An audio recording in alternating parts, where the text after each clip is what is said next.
Tonight's party line vote by Republicans to censure a colleague who led the first impeachment of the ex-president and expressed his belief that it was likely that Trump had in fact colluded with Russia is just another example of how the right wing tries to chip away at the truth until they have sculpted a lie into stone. They tried to do it the 2020 election. They've really tried to do it and had some success with COVID lockdowns. Oh, they were a failure. Oh, they were necessary. And they have tried to do it and had some success with the Mueller investigation into Russian sabotage of the 2016 election. As part of that effort, the House Judiciary Committee heard testimony from, as we mentioned, John Durham this morning, the special counsel appointed under Donald Trump to investigate the people who tried to investigate what Russia did in that election. But Congressman Ted Lieu, Democrat of California, was having none of it. Okay. Now, Mr. Durham, I'd like to ask you the following simple yes or no questions. Trump's former campaign chairman, Paul Manafort, was convicted, correct?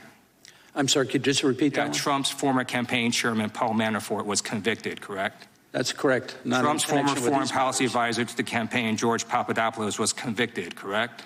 That's correct. Trump's former deputy campaign manager, Rick Gates, was convicted, correct? Not in connection with the Russian matter. All right. Mr. Durham, you can hold yourself out as an objective Department of Justice official or as a partisan hack, and the more that you try to spin the facts and not answer my questions, you sound like the latter. So I'm just going to ask this simply. Trump's former national security advisor, Michael Flynn, was convicted, correct? That's correct.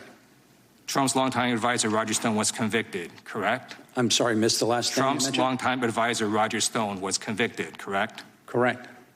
In contrast to multiple Trump associates who were convicted, you brought two cases to jury trial based on this investigation, and you lost both. And so I don't actually know what we're doing here, because the author of the Durham report concedes that the FBI had enough information to investigate. And thank goodness the FBI did, because multiple Trump associates who committed crimes were held accountable. And the best way to summarize what happened is thank you to the brave men and women of the FBI for doing their jobs. And Congressman Lieu joins me now. Congressman, what was your understanding of the purpose of today's hearing, Mr. Durham? Yeah. Thank you, Chris, for your question. Let me first say, when Democrats control the House, we pass laws like the infrastructure law to help American families to grow our economy.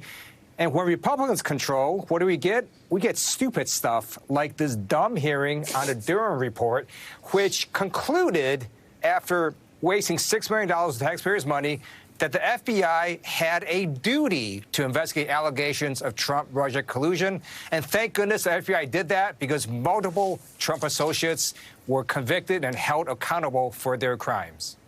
One of the themes today was frustration from Republicans, right? Yeah. The Durham's investigation, his report, and the two cases he brought, which you referenced, both of which ended in acquittals, quite notably, didn't come up with more. Matt Gaetz tweeting Durham is part of the cover-up, and then telling Durham to his face he was like the Washington Generals. Take a look at this exchange.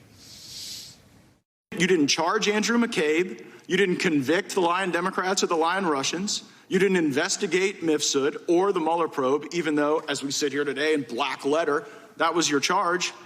Have you ever heard of the Washington Generals? The Washington Generals, yes. Yeah, and they're the team that basically gets paid to show up and lose, right? What do you take away from the frustration of folks like Gaetz and others with Durham and what Durham produced? Yeah. Maga Republicans are trying to rewrite history, and we cannot let them. The facts are very clear. The Department of Justice, through the Mueller report, found that the Russians interfered in our elections in 2016 in a sweeping and systematic fashion. A bipartisan U.S. Senate report in 2020 concluded the Russians interfered, and it was designed to benefit Donald Trump. And then Paul Manafort, Trump's campaign chairman, admitted that he gave internal Trump campaign data to the Russians. That is called Russian collusion. It was interesting to me to watch the basic facts of that be reset, because I do think it's been, even though the Durham report I don't think has been particularly effective, I do think William Barr's massaging of the report, his control of its release, was relatively effective in obscuring a bit of just the depths of what was found by the Senate Intelligence Committee, by Mueller, which is basically, I think, you know, not debated, right? The sweep of the Russian effort to tip the election, the obvious openness on the part of the Trump campaign, the welcoming of that help both publicly and privately through the Sun, and the actual sort of two fingers touching in the giving of that information to Konstantin Kilimnik, who is assessed to be an asset of Russian intelligence. Do you think they've been successful in rewriting that history? I do not. We do know that the American public rose up and fired Donald Trump. And I think part of it is people were concerned about his ties to Russia and his campaign's ties to Russia.